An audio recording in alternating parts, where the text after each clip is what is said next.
endlessly searching for an original sound. To be fair, the scream I heard from the other person. Ah! There we go. Free heart attack. Hi! Hi! Welcome to the stream. Thank you very much. I'm sorry. I had to. I was posting something for a friend of mine, and I realized, oh my God, it's 10 o'clock. Sorry. That's fine.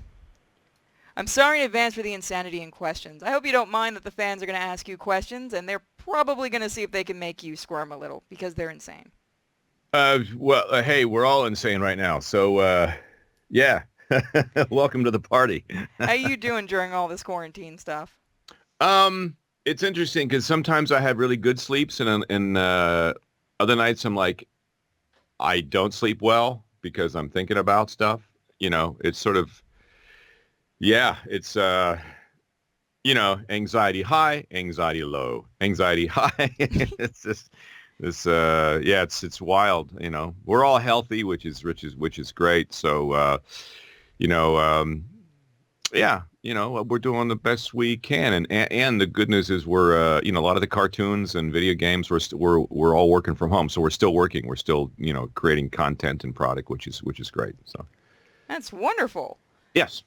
And can you tell us about any of the projects you're currently working on right now?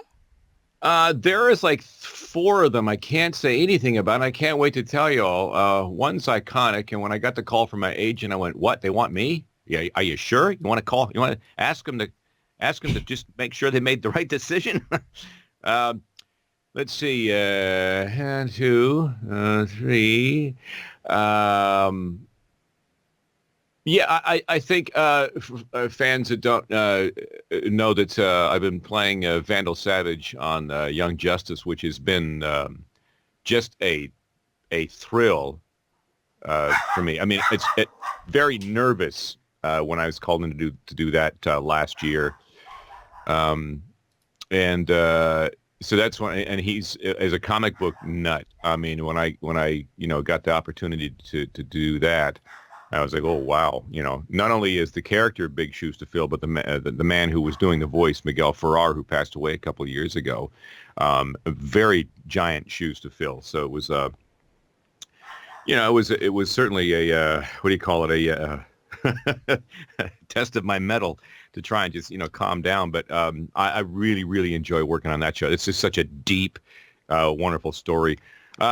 Also, Psychonauts 2. I did that. It was one of my first video games way back, and that's about to launch soon, and we're really looking forward to playing that game and seeing. But Ford Cruller is one of my favorite characters to play, and It's a honey pepper bowl bacon. I get to talk like that all the time, which is nice, and he's fun. What else? Yeah, DreamWorks Trolls is King Pepe is still out there doing things. You can see him on Netflix.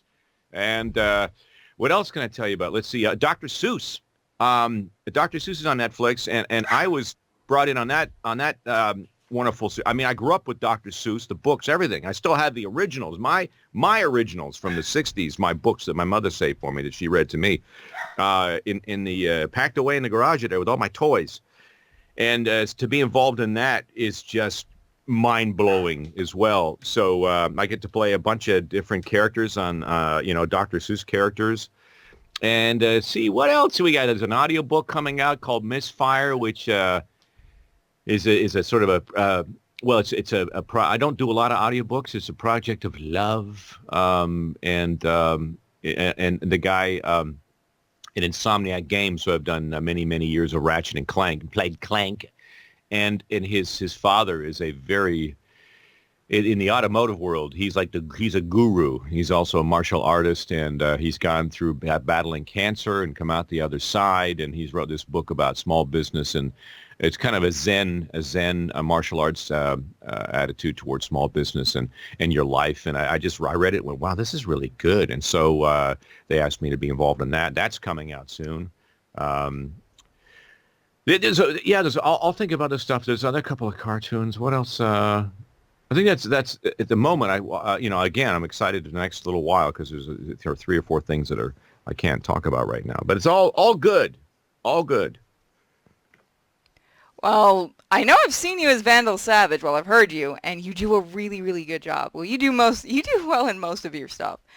So, have you heard? Yeah, I'm never sure. It's like I'm never sure. I don't think to be if I can tell you something, I don't tell many people. I rarely have seen an entire episode of anything I've done all the way through. I know the story. I read the scripts. But as soon as sometimes I come on, my character comes on, I kind of run away and hide. I'm not, because I've never really got over that. There's a few things I have seen episodes of Ben 10, I do the Grandpa Max character and which is great. My first grandpa role, but there's the episodes are like 20 minutes and before they're over, like, they made me watch because it's short. I've seen the whole thing. I honestly, I don't know how much I've seen, but I know I've seen enough of, what they've done on Young Justice I love the show, period. So I'm watching it more for the show, more for the writing and more for the story than I am for me, because I'm very nervous of it. But it just so happens that, he's in here. And Miguel Ferrer had this musicality to his voice. And I was just able to tap into, to some of that. And it's an enjoyable role to play. So I hope you like it. It's again, big shoes. Well, here's a question I know most people are going to ask. Do you ever play the games that you voice in? And if you do, what is your response when you hear yourself on the screen? It's surreal, really, to me. I don't play a ton of games. I played the Insomnia. I played I have them up here in the studio here. I've played a lot of the Ratchet and Clank games. I've only finished completely gone through the first one I ever did because I was like, wow, I'm in a game. Every time I heard my voice, I think my kids were young at the time when that game came out, so they were more.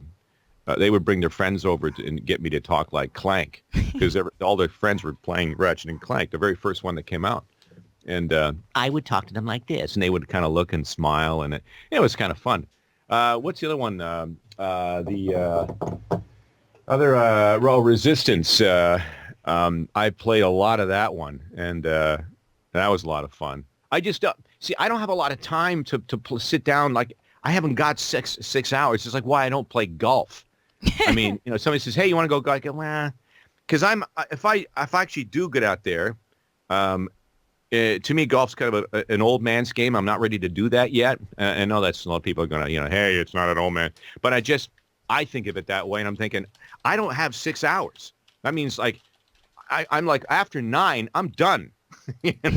So it's kind of the same with video games. Like, I'm like, oh, my God, 2 hours have gone by. I got stuff to do. But, I mean, I guess now at this particular time in our history would be a good time to start, right? Because there's lots of time. We could throw you up a streaming channel and you can play games live for everybody. That would be kind of cool. James Arnold Taylor and I talked about that, doing a Ratchet and Clank. We've never done that. We talked about that, and of course this all happened. And well, I guess we could still do that, can't we? Because we have technology. Yeah. But yeah. I say do it, and if not, you could always come back onto my channel, and we can set you guys up to do some Cards Against Humanity. See how dirty you two could get. Oh, no. I played that game. When did I play that game? I played for the first time at a convention in D.C. or in was it the Washington Transformers Convention or Toronto? I think it was Toronto, or one of them, late at night, and I had never played it before. And I watched, and I get uncomfortable. It's like, I was like, I have to go now. But that's the fun in it. Yeah, I know. But you'll find out who the real me is if I keep playing. See, exactly. That's why we want to do it. Yeah, I know. That's cool. Which is good. This is good. So we do have some questions from the fans. Please, fire away. Zero Man asks, what's your favorite role? Oh, I got to blame Rob Paulson for this answer because Rob's such a great guy. Well, I like all of them. Every role I get to play. And they are all amazing. It's amazing that I even get let in the door. I even get past security is beyond me. Blows me away. But I mean, look, if I had to choose, I mean, it's got to be Megatron because that sort of opened the door and it gave me confidence. That it was my first lead major role, and he was the bad guy, and I always wanted to play bad guys. We all because they're a lot of fun, and that sort of started the journey. So, I would have to say Megatron. Yes, excellent. Oh, I have my button here. Excellent. Terrorize. No. Just in case I forget.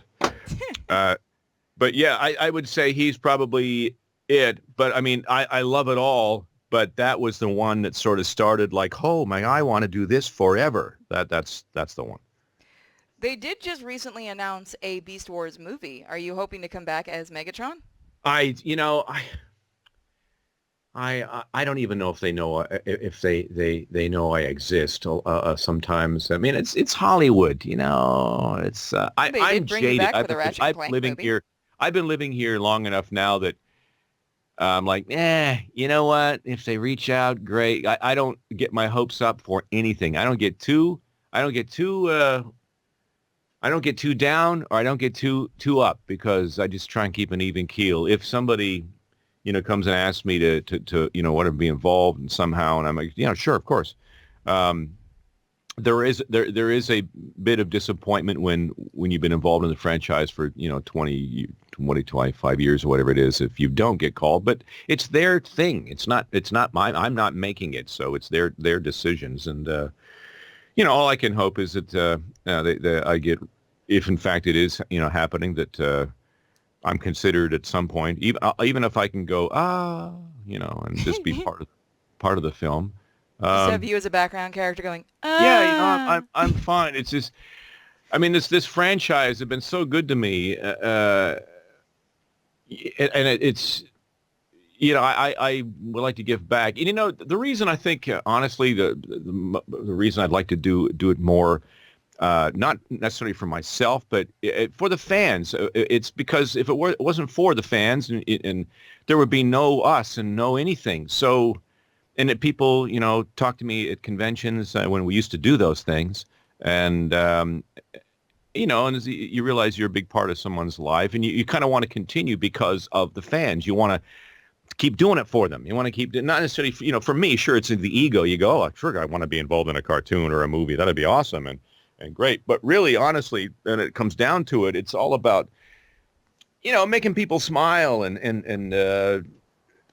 being involved in the franchise for that purpose. So it's a way for me to give back, I guess. It's still surreal to me that people, line up and ask for my autograph. I'm like, I look sometimes, I go, what? Are you sure?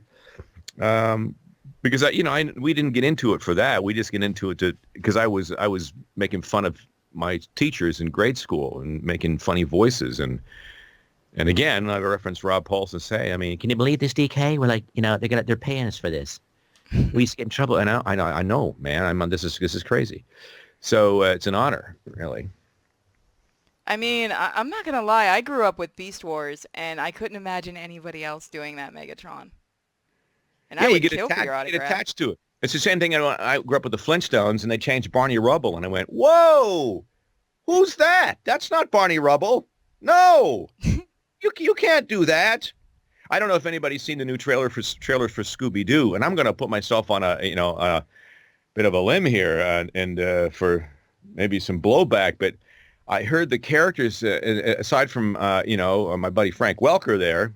I'm listening to the characters, and I'm like, well, that doesn't sound right. I'm so glad I'm not the only one that thought that. Like, they got him for Scooby. Why not have him be Fred? The character he's always been.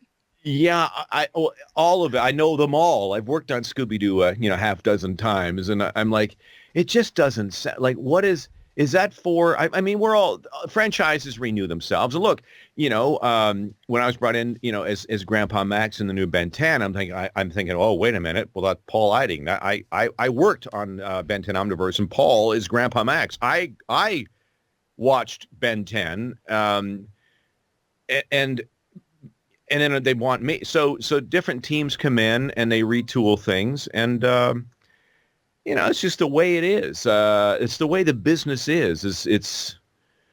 It can be cruel and, and soulless, but it can also be extremely rewarding. And all we can do is, if we're brought in to do a part, is do the best we can with it and honor whoever came before. It's not for me to say. But again, I got to go back. I saw the trailer last night for Scooby-Doo, and does anybody else feel the same? I'm like, I don't know. Yeah, no, like the different look for Fred. I was kind of like, I get it, you're trying to update him, but why change the voicing? Like, I get getting celebrities and stuff to voice something Hollywood does. It's just, if you're doing something like that, I get you got to sell the movie, and if I get it, I totally, I get it. But it's so, we've all, I mean, Scooby-Doo is 50 years old, right? Yeah. And so people are used, even if you're young, you're still used to those voices. I thought Matthew Lillard did a fantastic job too when I was working with him when he was in the franchise. But yeah, anyway, I digress. I'm sorry, I had to bring that up because I was watching television last night, and that trailer came on, and I'm like, wow. Anyway, have you ever had to take over the role voicing from somebody you know? I imagine that would be really awkward. Paul Eiding. I mean, I see Paul. I'm out there. But we all know that that's just the nature of the business. There is a certain, like I said, there is a certain amount of disappointment in if you're not doing it anymore. And it's just, you've made it your role. But it's just the way it is. That's the business. People talk about my Sesshomaru. I did how many seasons or years or episodes we did with Inuyasha when I was doing anime up in Vancouver when I used to live up there. And I moved down here, and they're not going to fly me up. That's it's not in the budget. I would have done it. If they would have asked, I would have gone whatever. We would have worked it out. But it's not for me to say. That's not the decisions is not mine, and we just move on, and whoever gets brought in to do the role, they do the best they can, and they're brought in to do a job, and that's it. So yeah. Well, I'll say you were the best Sesshomaru, but don't tell anyone. Shh. Okay. All right. So I'm gonna ask the question that I'm sure a lot of people have already started asking. They were asking before the stream. How many rubber duckies do you have? Let me see. I know I've got a couple in the garage in the toy boxes. In here, in the studio here, if you can see, I got one, two. There's three here. Oh, and there's a couple there's a purple one in here somewhere. From Botcon from a few years ago. Yeah, I have. I mean, over the years, dozens, but I do have one, two. And just so I'm not screwing around.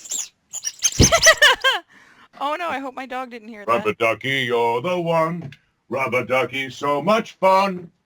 Na na na na na na na, love with you. Boop boopy doo. Predacons, terrorize. Yeah, so there's a few here. It's fun. Are you looking forward to Botcon returning next year? Hopefully they'll invite you as a guest. Oh my God, I'm looking forward to anything returning next year. I think this year is gone. There are some loose plans for a convention in October, but I just don't know. I kind of think we all should have just at midnight at 2020, we should have said, all right, everybody, pack it in. See you next year. This year's canceled. That's what we should have done. But, yeah, I mean, I sure am. Who knows what that looks like, and I'm just crossing fingers they find some sort of a vaccine or something. So, because I miss it, man. It's great to see everybody because that's what it's all about, right? Yeah. I had plans for New York because I usually do New York Comic Con for the fans, and it's so weird. It's like my entire group's like, not this year, no. Yeah, we're supposed to be in New York all month of May. We had a place, rented an apartment, and we had plans, and we're going to be in the city, and I have a team of agents and managers there, and this is going to be great. But nope. Yeah, 2020. Can't. Oops, sorry about that. My puppy wanted to say hi. Hush Hi, you. puppy. I know it's your birthday, but you gotta hush up, honey. So let's grab some more questions. Let's see. Okay, so here's one from Hush You. Come on. You hush. You'll get your birthday cake later. Don't encourage her. She'll never quiet down. That's my faraway dog. So we have from Taxman. What is a good story you have? Fun times in the booth. Best story you don't get to tell often. Oh man, so many of them. Oh boy. Well, there's a few. I mean, when I was in X-Men Evolution, playing Professor Xavier way back, there was a lot of outtakes, and I don't know if Carl from the Ocean Group saved any of those. But Bogan, yes. Where is Kitty? Where is Kitty? There's all kinds of those. Let's see. I always like the one, and I wasn't in this session, but it's legendary, and you may have already heard it. Gary Chalk and Phil Hayes. This is back in my Vancouver days, and I was living up there, working up there. What series was it? Was it G.I. Joe? Was it Exo Squad? It was one of the shows that Chalky was on. And of course, Gary's like, I can do anything. I can do that. I can do that. And they needed a burp. And of course, Gary said, I can do that. I can burp. So Gary had a can of soda. And he says, okay, roll it. And so he, chugs it back, and he started to burp. But somebody else, Phil Hayes or somebody, started to laugh, and they could literally see the Coke come out of his mouth and suck back in and out his nose. It was like this. It was a weird, and everyone lost it. And it's a classic Gary Chalk moment. I can burp. And then it was a complete. I don't think they could work for about a half an hour. What he saw. But there's always the pull my finger stuff and Beast Wars. The spitball fights in the studio recording Beast Wars. The dirty jokes. When Jim Burns would come in as Inferno, when he was coming in during that season, they would set him up beside me generally, and Jim is he tells the dirtiest jokes, really, really dirty jokes, and it's first thing in the morning, and as soon as we get in, Jimmy comes in, hey DK, I got one for you, and I was like, oh God, Jimmy, no, and it's some just really off color joke. So there was a lot of screwing around in that, and Sue Blue had to do a lot of wrangling just to settle us down because it was so fun to work with these people. Weird Al Yankovic was at Transformers Animated one morning, and I walk in and I walked in the studio, and I was like, who's playing Weird Al? I'm thinking like somebody's playing like a sound-alike, a Weird Al. And I looked to my left, and and I said, hey, Weird. I'm sorry. He goes, no, I get that all the time. And it was Al. It was Weird Al. I called him Weird, and and that was fun. Working with him in the studio. Everyone kept watching him and missing their lines because he was fun to watch. There's all kinds of goofy stuff. It's on and on and on and on and on. Yeah. Well, let's ask your big dirty secret. Have you ever fanboyed for another voice actor you've worked with? Oh, sure. Here's one for you. I guess is it a year ago now? Jesus, time goes fast. A year and a half, year ago. Working on Avengers Assemble, or one of the Avengers properties, and I was playing Vision, the character Vision, and also I was Baron von Seymour. Yes, Baron von Seymour. And that day, Stan Lee came in and Mark Hamill. And Hamill and I had a bunch of scenes together, and Stan Lee was in the house. And I'd worked on different Marvel projects over the years, a bunch of them, and I never met Stan. And I always used to say, oh, man, it's so great to meet Stan.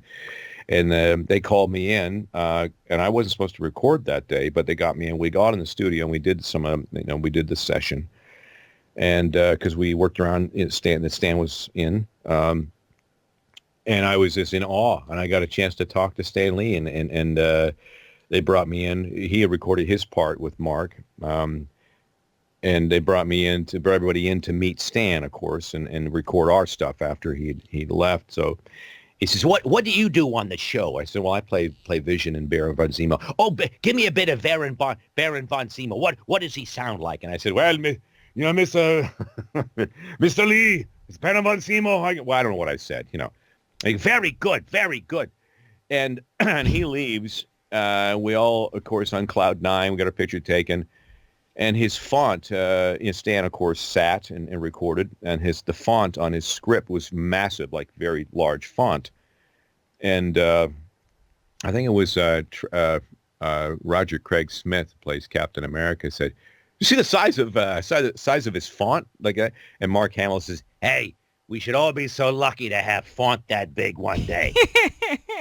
So, and we're like, yeah, you're right. And it was Mark Hamill's birthday, and we all sang happy birthday to Mark, and there was a cake. So that day was like, you left going, okay, if I have to quit right now, I'm good. Because that was really cool to I've worked with Mark a bunch of times, but anytime that you work with, Luke Skywalker is kind of cool, and Stan Lee. So that was a big moment. Also cake. We can't forget the cake. Oh my God. It was good too. I'll admit I would have been squeeing in the corner for like an hour. I've only met Stan Lee once, but he was so nice when I met him. And he's the nicest person. We all knew he had only so many years left, but it's still when he went, you went, what? Stan can't die. Well, that's impossible. But he lives on, so which is great. I'd like to think he's not gone. He's just with the Watchers now. Yeah, and that's for absolutely he lives forever. So we do have another question from Aurora. She says, "I'm really wondering, what roles was the most intimidating role for you to do?" Well, that's Vandal Savage, the latest one with Young Justice, because of the fact that a legendary voice, Hollywood royalty, his whole family, and such a great guy, Miguel Ferrer. I had to come in and do that. That was intimidating, it's one of those things where you have to replace an iconic. You feel the pressure, But I settled into it, and I still get nervous, doing that role. But I know that I where to go now, and to do him justice. But that was a big one. I mean, you do a great job. You do with most of your characters. So let me just quickly grab up one or two more questions. All right. Oh, they're right now squeeing because you were in Exo Squad. Uh-oh. You've got them squeeing already. I was Hallis in Exo Squad. Hallis. And who was Draconis? I believe I was Feed the Vermin. Draconis. God, yeah. Yeah, that was fun. That was a great cast, too. Hush. Yes. I know. She just really loves your voice. You hush now, baby. Too. Now, you've done American cartoons and you've done anime. How much of a difference is it going into the studio for both of them? Well, anime is already drawn, and it's lit, the three beeps and you're in, and it's lip flaps. I always say when we did, Beast Wars and Transformers, and then it went into the Energon and Armada, and they were the properties are already, drawn in Japan, and we had to come in and replace the voice. So you've got somebody who has to rewrite the script in English and try and translate it as best they can, and then you've got to come in. So there's not a lot of time to do a Shakespearean, like some sort of the golden disc. If I do this and do that, you can't really sort of take your time. You've got only a certain amount of time to fill in those when those lips are flapping, to fill that in. So there's not a lot of nuance that you can do. You can sometimes you can, and you have time, and it's great when it works out. But other times you really can't do what you want to do because you're bound by those lip flaps and timing. In Beast Wars or other cartoons, you have you can play a little bit more, and they animate around you. We do have a request. One of our fans is going into the Navy, and he asked if you can, as Clank, say "Good luck, sailor." Okay. Oh, hey, that's fantastic. By the way, hello. When I became a U.S. citizen, it was 3, 4. How many years ago now? Jesus, 4 years ago. They took us on. I belonged to an organization called the L.A. World Affairs Council, and I was very active in it. A lot of guest speakers and ambassadors of different places around the world would come, and you can take trips to Russia and things like that. It was all really cool stuff. And the head of the council, we became friends, and he called me one day and said, "Hey, so listen, I have an opportunity.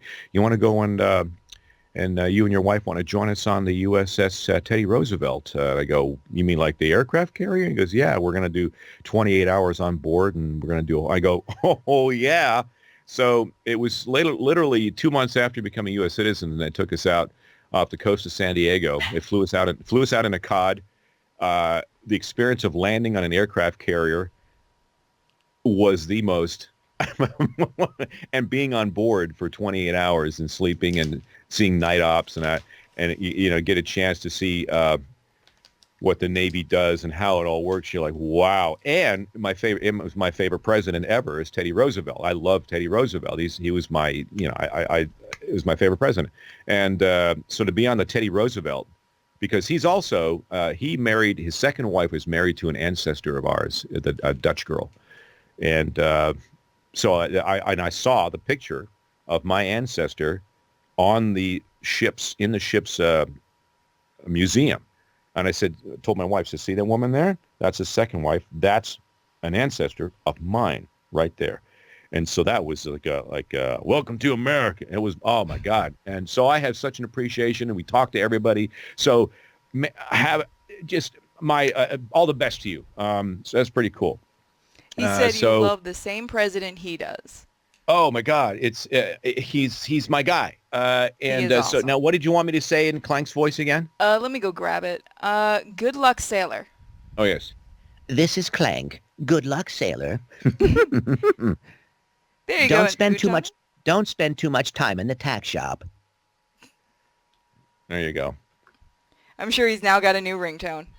That's very, very cool. So, okay, so somebody asked, have you ever gotten to do a role in just your regular voice?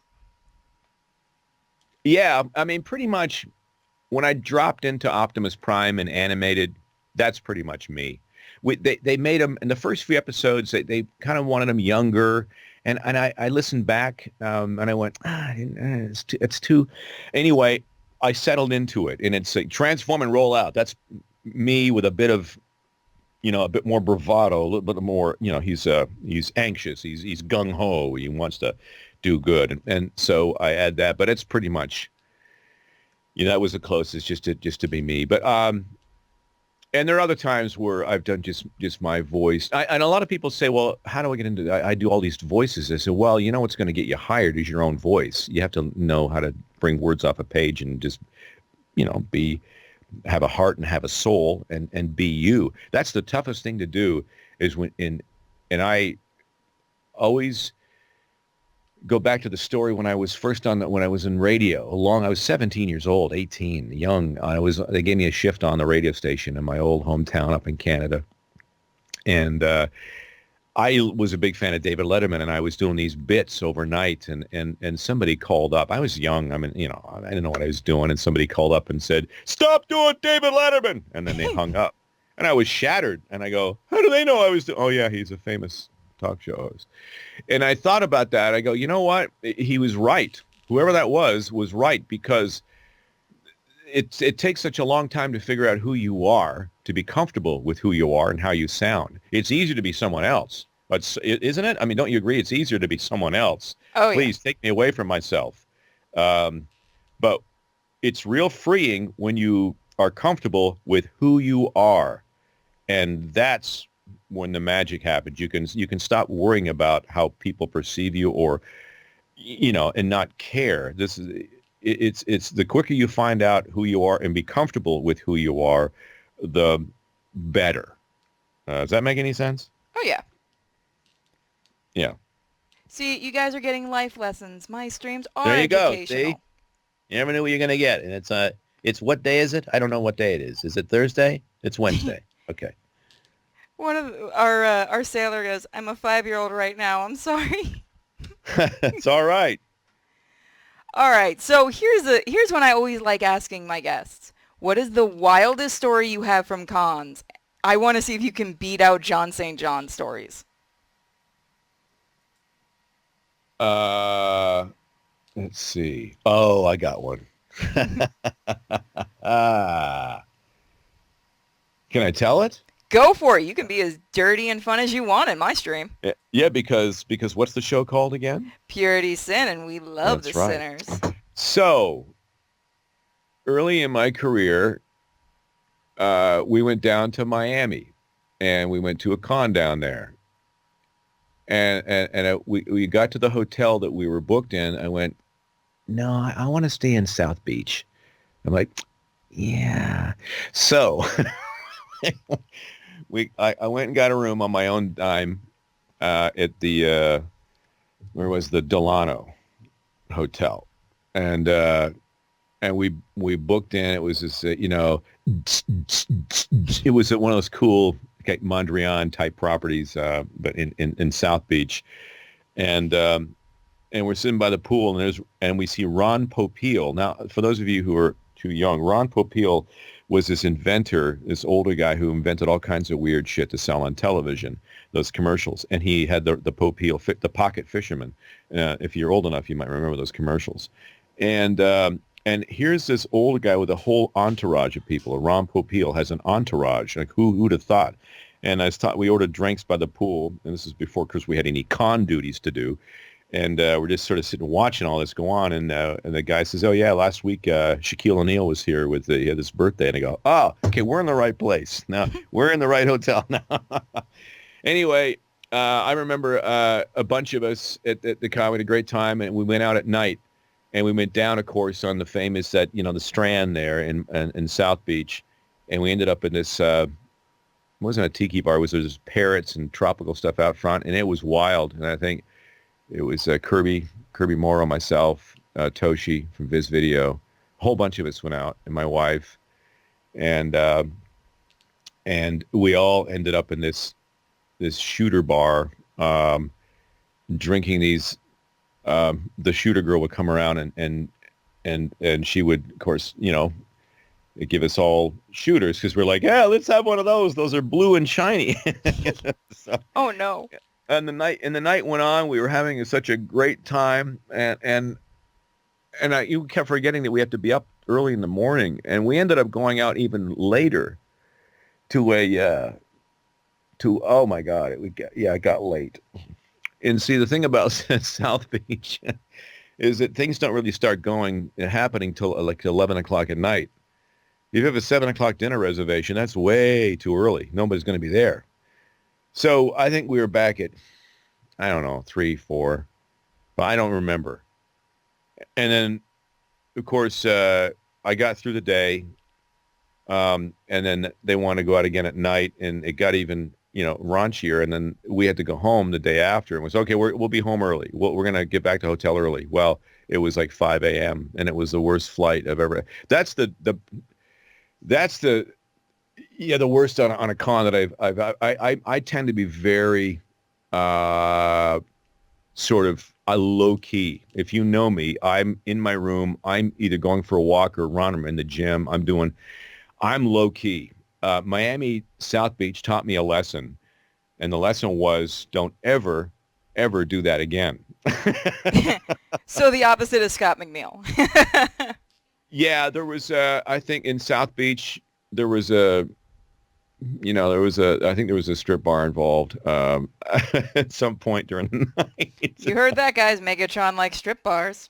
Well, see, my wife was with me, which made it kind of cool. I would have felt creepy if I was by myself, because I'm not one that would just sort of, hey, let's go to a hand. I could care less. But the fact that we were all together as a group, that's what made it fun.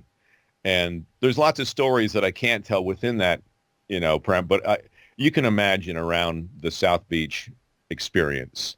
So if you're going to invite me to a con in South Beach, I probably won't do that again, but I will have fond memories of of that crazy time. You guys know the plan now. Thanks, Kirby Morrow. Thank you. See, now we just have to get a whole bunch of con people together and really do something like that just to mess with you. Oh, God. I took everybody out for ice cream when I was in Wichita. That was fun. Aww. But that was good, clean fun. That was like, okay, I can deal with this in the morning. This is good. This is fine. That's when you spike the ice cream. I mean, what? You would never do that. No. That actually sounds really sweet. Yeah, it was. It was really cool. I just said, who wants to go for ice cream? And we had it was like 30 of us, and we invaded what's the famous ice cream place here in Wichita? This is a famous chain. I can't remember. Oh, it was so good. It was so good. Anyway. Somebody asked, hiya, David Kaye. Just one question. How is life? You okay? Yes, everything is good. Thankfully, we're all healthy. We're good. I tend to suffer from anxiety once in a while, and so this is not it's not great for me. But I continue to train. I got to set up a little gym in the garage, which is that's really helping keep some routine in my life. And we have some space in the backyard, and I find different places to sit and have coffee or just sort of think. But yeah, with somebody who has anxiety once in a while and has to keep that at bay, it's been an interesting while. I'm getting used to it at the moment. I'm better. I have a rock. My wife, she's the rock. Here. I'm still relatively busy in the studio, which is good. The kids are good. Everybody's good. We're doing our thing, and I have a tough time thinking about tomorrow. Today is it for me, and I'm usually one who's constantly in a tizzy thinking about what I've got to do next, what I'm doing tomorrow, what's coming up next week. I can't really think for the first time in my life ahead further than today, which is a good lesson for me, because that's how we really all should, live today. That today is the day. And then, of course, I think in 2-week periods. So I always think, okay, well, we haven't gone anywhere, but I did go to pick up some food from the so-and-so. So in 2 weeks, I should know if I'm still okay. Okay. So I think in terms of today and 2 weeks from now. So that's it. Oh. Hoping at some point, but yeah. Yeah, no, with all of this, it is really hard. I've been having anxiety issues too. I've just been working myself to the bone. I'm like, the more I work, the less I have to worry. The more I work, the less I have to worry. Yeah. Oh yeah, for sure. Absolutely. At least you guys are able to work from home, because I know a lot of people aren't able to do that, and I know for a while they didn't want voice actors doing that.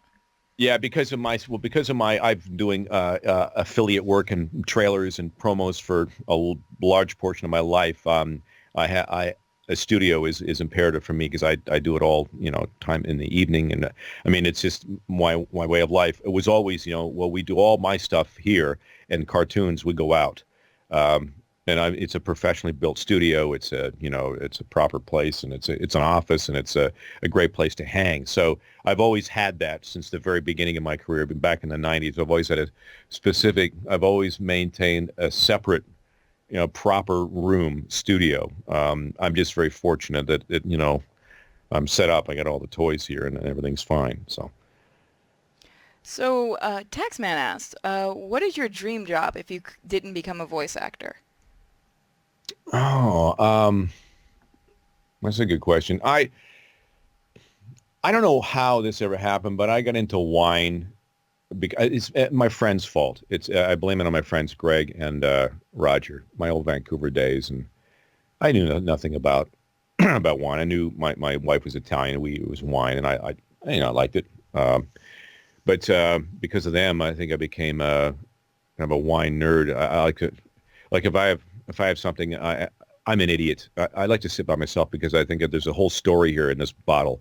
If I'm having a bottle of something from 1993, the year my daughter was born, and 97 when my son was born, you think, well, what happened that year? And you can sort of think, and it takes me away. I get kind of deep like that. And I enjoy, through wine, you can learn about geography and history.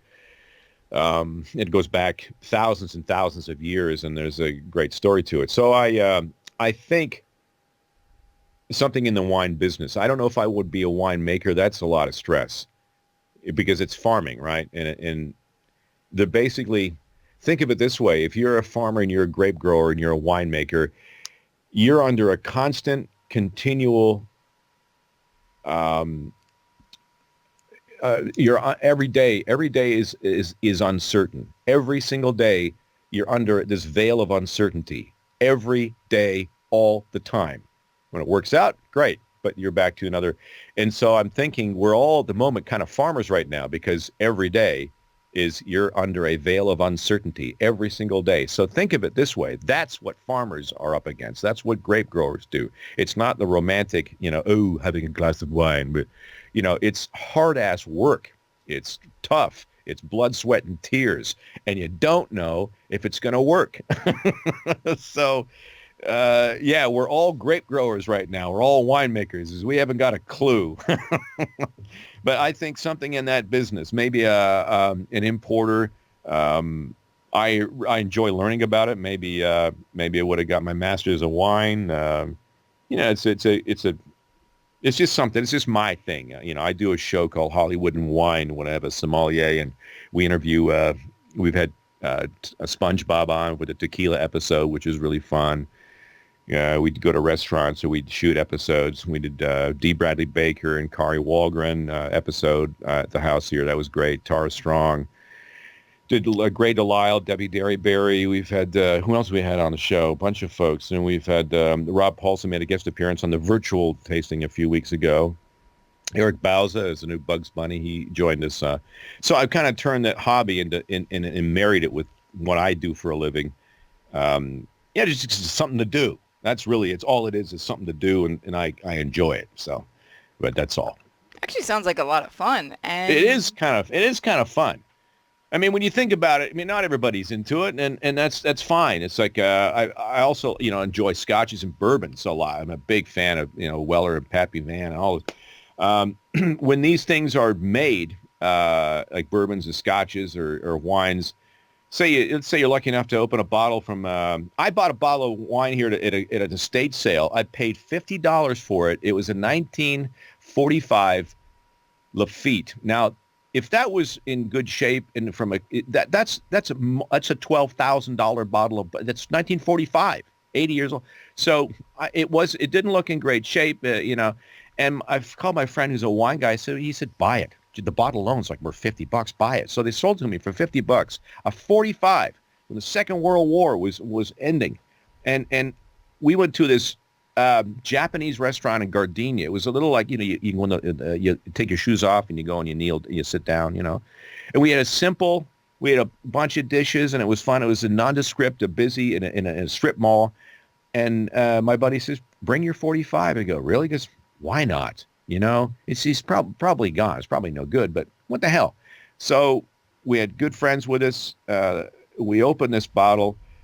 And he's a wine expert, and he said, it looks okay. He said, smells all right. So we drank it. We all shared it. A 1945 Lafite, which is one of and that vintage was.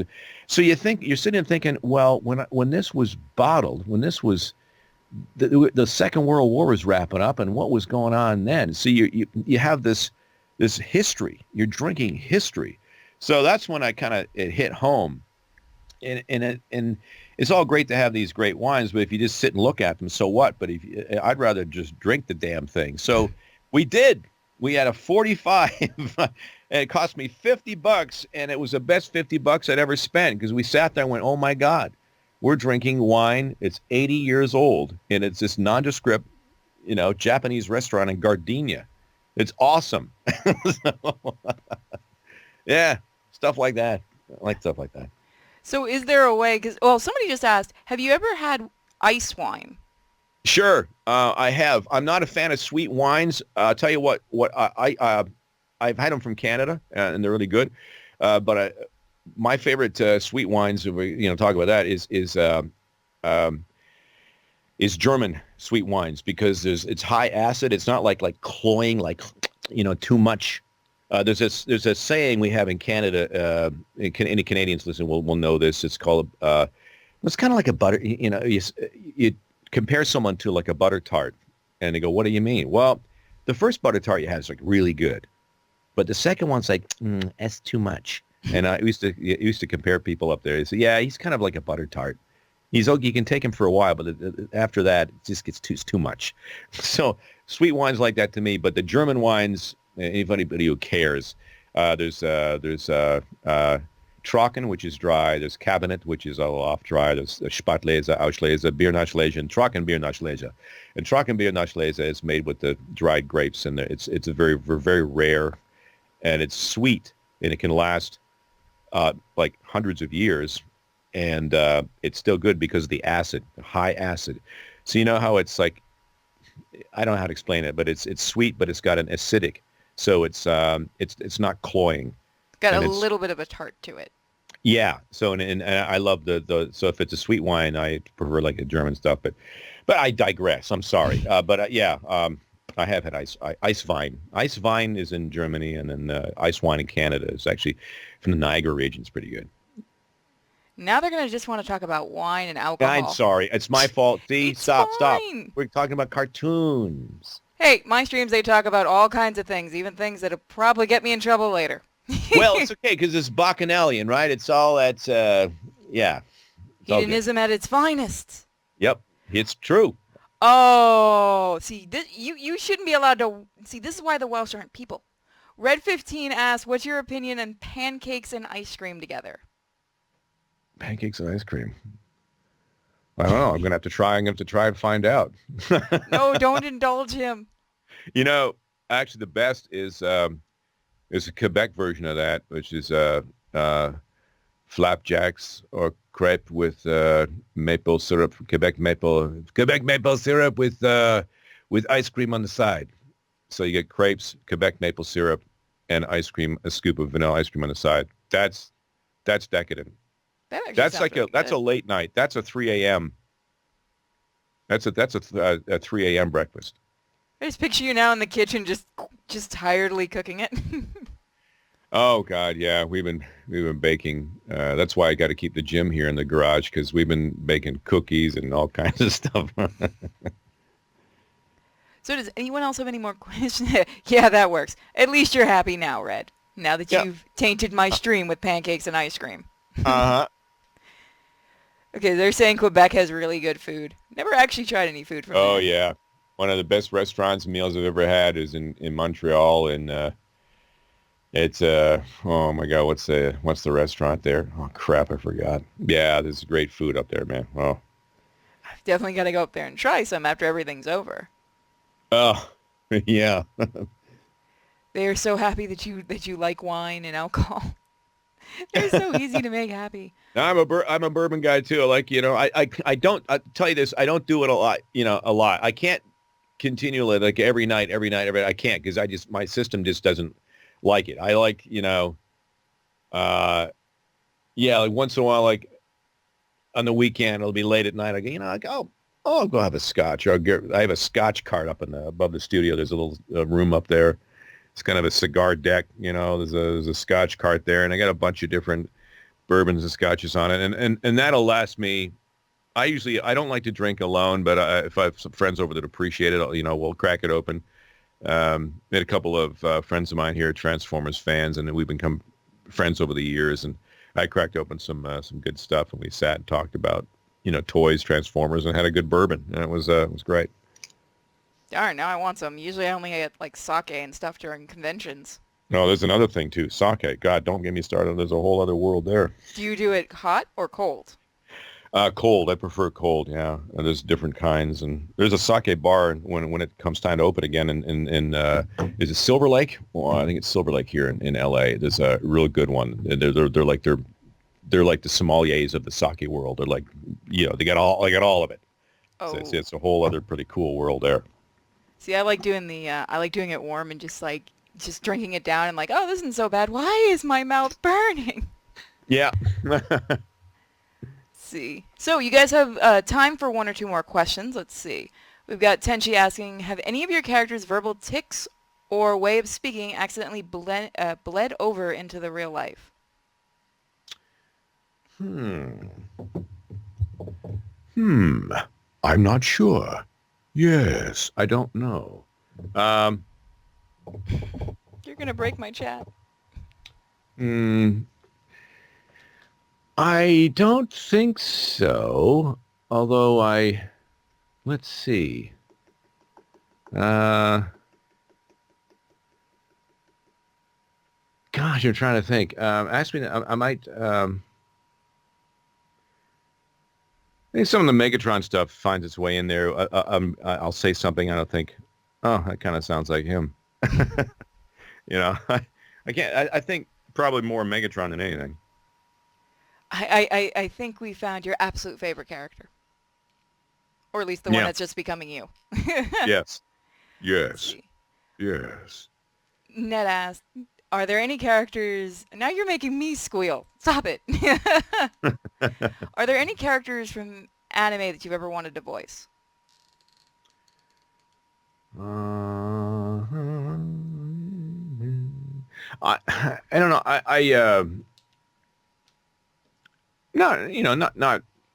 Not really. I can tell you I had a really great time voicing Batu, Ghost in the Shell, when we did that when that was in the Ocean Group many years ago. I liked it because I liked the series. I really dug that series in particular, and the character was kind of cool. Well, I think Batu sounded like this. I think he was in here somewhere. Batu. I think he was down. Yeah, there's something like that. Something in there. I really enjoyed that, but as far as I'm like I said, I'm happy that they throw me a bone in anything. All right, so we have time for one more question before I'm afraid we have to go, but hopefully we can have you on again sometime. Yeah. Okay, final question is from Zero Matt, and this is a good one. Have you ever prank called anyone? Yeah. No, sure. More so, earlier in my career. But I did one recently. I like to, my manager in New York. Hey, it's Jay. Hey, how's it going? It's Jay. So, hey, you how's that? You tend to talk to, so, what's going on? Is everything good? And I will call the office in L.A. as Jay, as my manager, asking about me. And I had them going for a good 5 minutes once.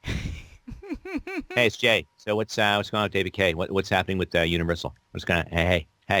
Man, I just did my thing, and and then I finally realized who it was. And they said, oh, my God, we were all so nervous. We were like, well, what did we do? We forgot something. What? And we're all, like, motioning. I had them going. Did a lot of that when I used to be on the radio many, many years ago. I was the character. They used to send me out with a special recording device, and I would take a buzzsaw, and I went into an optical store that sold glasses. This was in Vancouver many years ago, and I was Danger Boy, and Danger Boy, I would do all this weird stuff. So I would go in.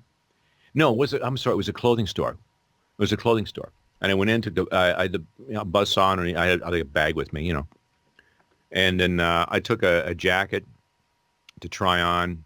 And I went in the changing room, and I closed the door, and this was all being recorded.